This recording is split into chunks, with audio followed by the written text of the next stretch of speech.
ready for some football. All right, so changing it up a little. As you noticed, we had the video that I had scheduled for today. I moved to Wednesday because this Sunday, I don't know how many of you are football fans, but I am, and the Super Bowl is being played today or on Sunday. So I figured, why not get a football video out, do it for Super Bowl Sunday, but instead, we're going to do it on Friday because the movie we are covering today is Friday Night Lights. Now, this is by far one of my favorite football movies. Hell, it's even one of my favorite movies. I could put this in there as a top 10 favorite movie. But this is probably by far one of my favorite football movies of all time. I have watched this since I was like a kid, basically. I have been watching this since it came out. I have owned it since then. Every time I have a football game and I could create a team, this team's always on there. Like, this is the movie for me. I love this movie, top notch for me. So, since it's Super Bowl weekend, why not do Friday Night Lights on Friday? Makes sense, you know? So, that's why the video got moved to Wednesday, and we're doing this one on Friday. So, if you like the video, hit the sub button. Once we get to 1,000, doing a giveaway, so let's get those subs going if you like what you're seeing. Also, if you wanted me to cover any show, movie, let me know in the comments. I don't care, even if it's something obscure, you know? If I can find it, we're going to do it. So, let me know what you want to see. So, before we hit the review, let's cover the cast we got here in this movie. So, we've got ourselves Billy Bob Thornton playing Coach Gary Gaines. We got Derek Luke as Booby Miles. Jay Hernandez as Brian Chavez. Lucas Black as Mike Witchell. Garrett Headland, I'm not 100% sure. As you know, I'm terrible at names. Playing Don Billingsley. We got Tim McGraw playing his dad, Charles Billingsley. We got Lee Thompson Young, R.I.P., playing Chris Comer. We got Lee Jackson as Ivory Christensen. Grover Colson as L.V. Miles. And something I thought was very interesting. I hate mentioning it because of the whole drama of the court case and stuff, but Amber Heard was in this movie as a girl named Maria. I have no idea who she is. I didn't notice her. I'll have to go back and look and see what the heck, where she is, but I just thought that was a very interesting fact when I looked this up, or looked up the cast, like, she's in this movie, so I just wanted to point it out there. She's not important, so she's probably a background character or something. And then the movie is directed by Peter Berg, who also wrote it with David Aaron Cohen and Buzz Singer, who also wrote the book. Buzz did. So, the simple rundown of this movie is, it's the story of the 1988 Odessa Permian high school football team, and basically their whole story is them trying to win a championship, the state championship in Texas. If you know football, you know how, I don't want to say nuts, but how passionate people are about football in Texas. Like, it is like church. If you are going to go to church and then see football, like, that is your day. That's what you have planned for that day. Because football is religious there. It is crazy how it is. I mean, I'm from Illinois, and football is nowhere near as close to it is in Texas. So, I will give the movie props for that, because I used to watch, like, all the background and behind the features and all that stuff, and basically, this is how it is in football, like, in Texas in football. Like, it is almost accurate how people act and how the game is played. So, it's on a whole nother level, you know, down there. But yeah, it's about this team trying to win a state championship, losing the best player basically ever in Texas football almost, you know. Booby Miles goes down with an injury, basically done for the whole season, ends up screwing up his ends up screwing up his ACL even more by playing later on in the season. So this team's got to figure out how to get themselves back into the, winning ways, how to get themselves a state title without their best player, They designed an offense around this one player, and now that you don't have that player anymore, what the hell do you do, There's nothing you can really do. So it's not a simple story, but it is a simple story because it is us just following this team, watching them go through all of this, watching Don, the Billingsleys fight with each other, Don fighting with his dad because his dad wants him to be a state champion. He wants his son to go through what he went through and have the same praise and love that he was given because he managed to win a state title. So he wants his kid to be able to do that too. But he is a little too passionate and ends up going, rubbing him the wrong way where his kid ends up hating him, He doesn't want to be anywhere near him. So makes it a little harder to get on his side when he's hitting his son in practice because he can't hang on to a football. Like, parents take it so crazy, Like, they're just super passionate and, like, you make the littlest mistake and they will let you know, There is no screwing up at all. So he's dealing with that. You got Mike Witchell dealing with his mom. His mom's not doing too well and he doesn't want to leave her. He wants to stay in town and help her, but everyone's saying, like, Mike Witchell, you're going to get out of Odessa and go do something, go to college somewhere else, but he doesn't want to go anywhere else. Even when he's got college, recruiters coming to his house saying, if you do this, this, and this, we'll be ended up giving you a scholarship to our school.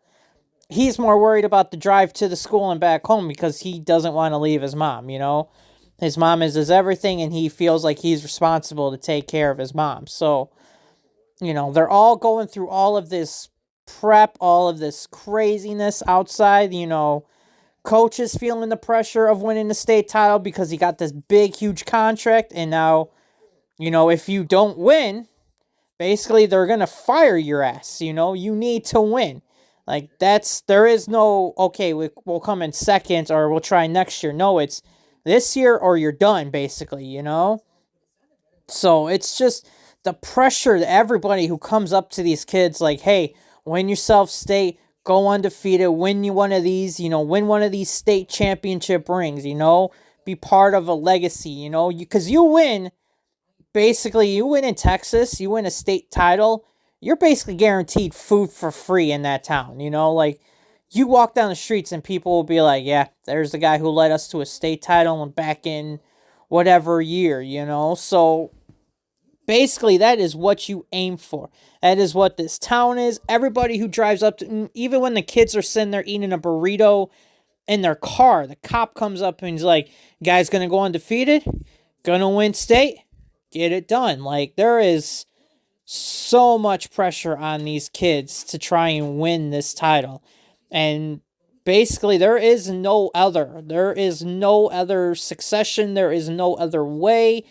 You need to be great. You need to be perfect, And the simplest hiccup, them losing Booby and then the next game getting creamed. Everybody's sitting there talking about how terrible this team is. Fire the coach. It's basically like any sports fans with any team, basically, Your team starts losing and it's, fire the head coach, switch the QB out, put this guy in, go to this, it's everybody just jumps down the throat right away and they're already done with it. So, as a fan, I can get that as a sports team because, well, I can't say I'm not the same. I'll give my team at least a little bit of shot, but at the same time, I can understand, like, what the hell, why are we playing so terrible? Like, let's get somebody good in there.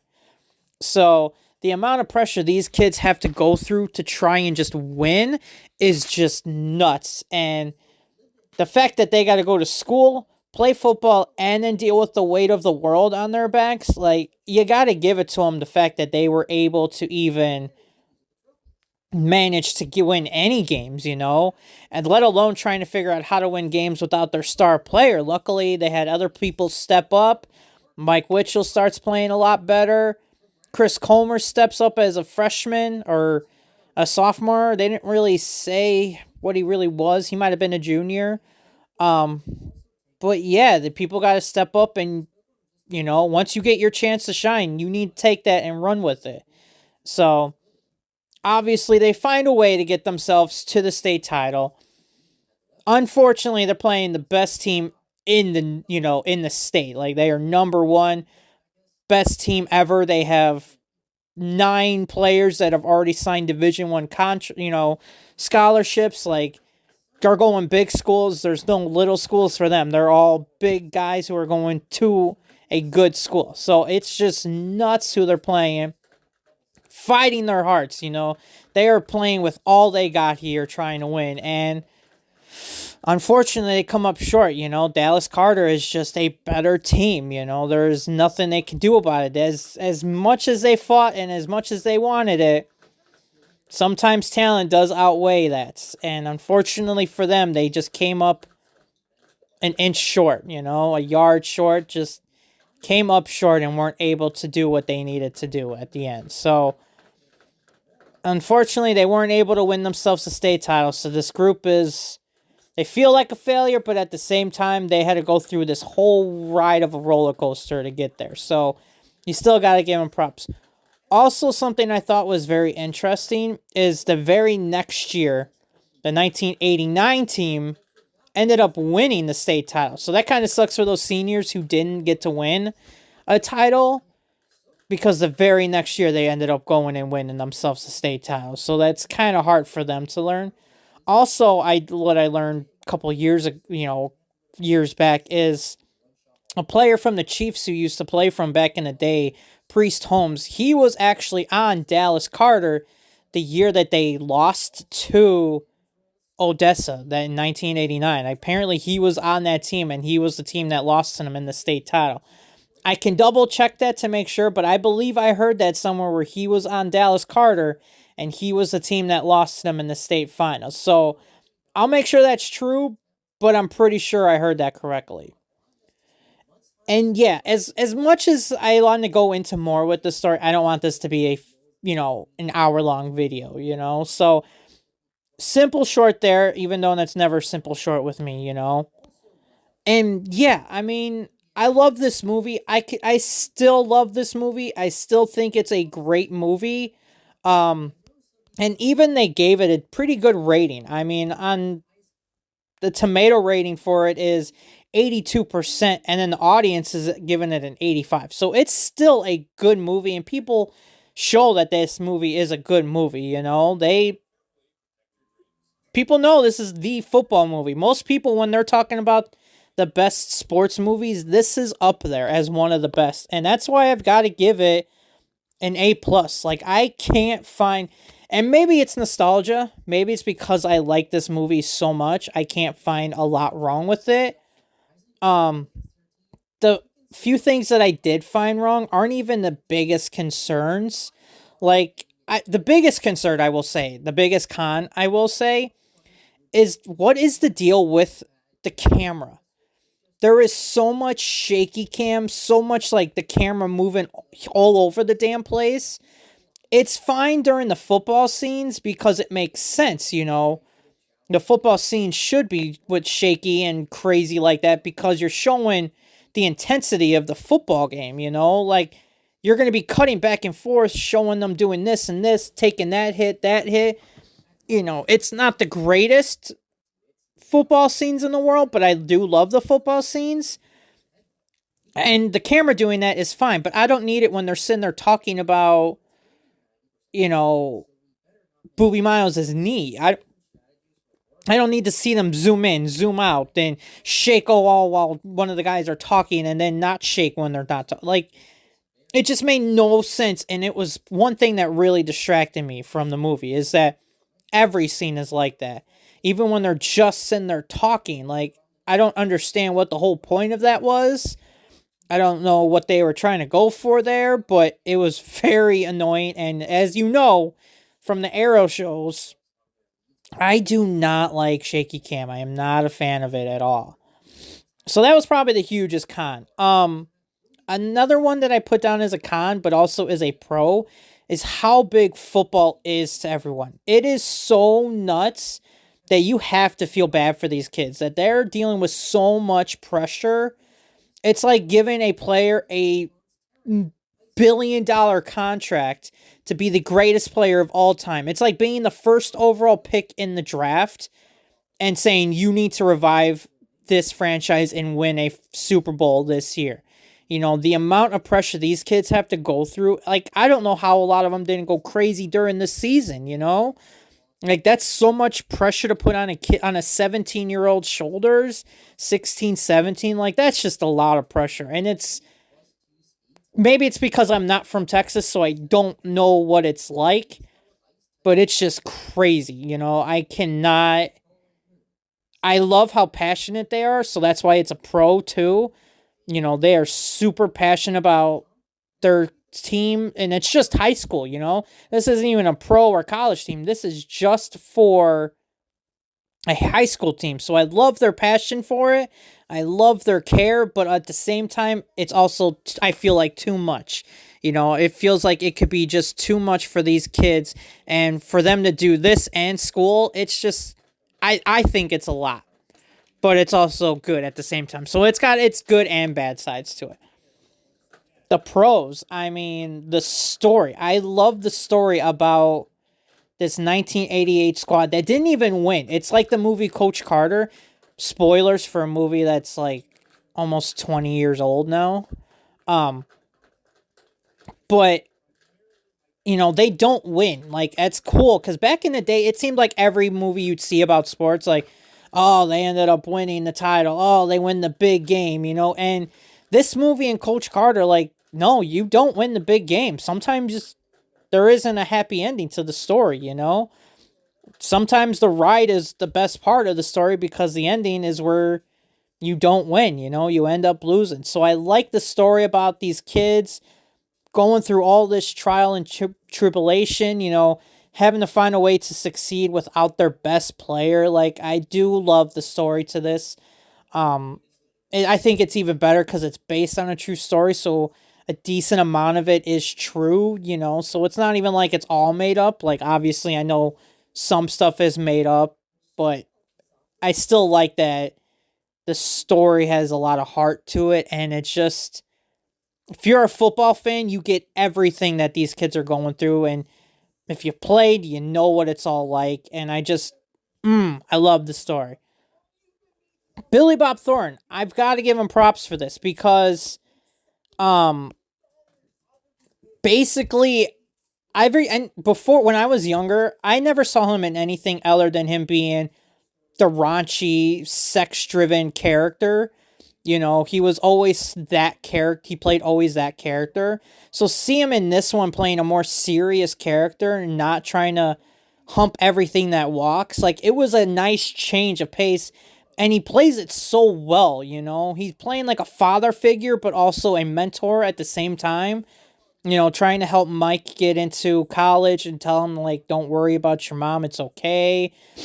You know, and then trying to help these boys lead, you know, trying to lead these guys into winning a state title and winning games without their best player. Like, I felt everything, and I thought he did a really great job. You know, I really enjoyed his performance in this, and it was nice to see a different type of character instead of seeing him be like the bad Santa or the Bad News Bears like character. It was nice to see a different change of pace, and I enjoyed that. It really shook things up, and it was kind of nice to see. You know, I liked that a lot.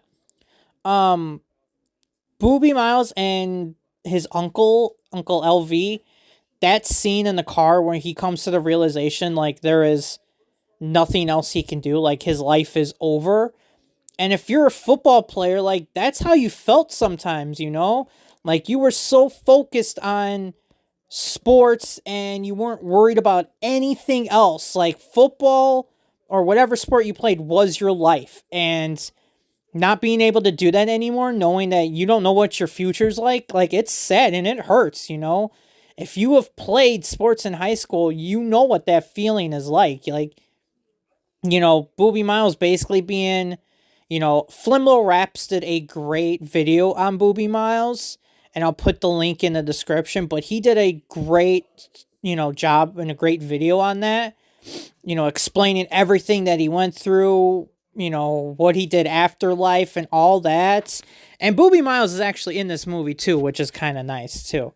But yeah, it's just that scene hurts, and as a kid watching that, I was like, man, I hope that doesn't happen to me. Luckily I wasn't a great freaking football player. I was pretty crappy, um, but just having to watch that scene, watching this great football star, being cocky in the locker room, but then once he gets to the car, just having a breakdown and crying in his uncle's arms, not knowing what his future's like. And it hits the feels there.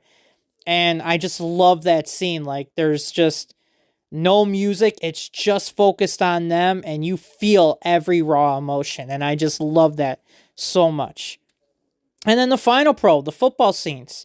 You have this great coordinator who's done a lot of football movies. I know he did the movie The Replacements with Keanu Reeves. I know he was the coordinator for there. So, like, he's done a couple of different football movies, so he knows what he's getting out of these players, and he knows what you need to do. And, like, the training these kids had to go through to perfect this and all the scenes, like, it shows. Like, I love the football scenes in this movie. Like, you get to see how hard people are hitting in Texas. Like, you get to feel like Texas takes it up a notch. You're not playing, Maine football here. You're playing Texas football where it is gritty, hard hitting, action packed, and it is just balls to the wall. And I love it so much. Especially if you're a football fan, you love the football scenes in this movie. Some of them are repeated a couple times, which kind of sucks. Like, you see the same scene over and over, or you just see it in a different angle, which kind of sucks, but I'm not going to worry about that too much. A majority of them are great, so that's fine. But yeah, I've already gone over 20 minutes, which I didn't want to do, so I wanted to keep it somewhat short, but I can't help it. I just love this movie so much, and I feel like I'm not doing it enough justice. Like, you need to watch this movie if you're a football fan, because it is one of the greats. Remember the Titans, Any Given Sunday, which also would have been a good movie to do today too. But Friday Night Lights on Friday, like, you have to start with the high school, you got to start with the high school and then work your way up to the pros. So I love this movie. One of the best football movies by far in my eyes. But you gotta watch it. It's just, I don't do it enough justice. You just need to watch it. That's all I can say, is go out and watch it, rent it, whatever, find it on a streaming service. So with that all being said, hope your team made it to the Super Bowl. I'm also recording this a little bit early, so I don't know if my team's made it to the Super Bowl yet. I'll put it down in there if my teams did. Probably not, because we're not the greatest teams. We barely made it into the playoffs as it was. But hey, if your team makes it in the Super Bowl and you end up winning, congrats. But let's hope for a good Super Bowl. And if you like what you saw, hit the sub button. Let's get to 1,000 so we can do a giveaway. Let's help each other out. You help me, I help you guys out. So with that all being said, let's head to the Super Bowl and have ourselves a lovely weekend.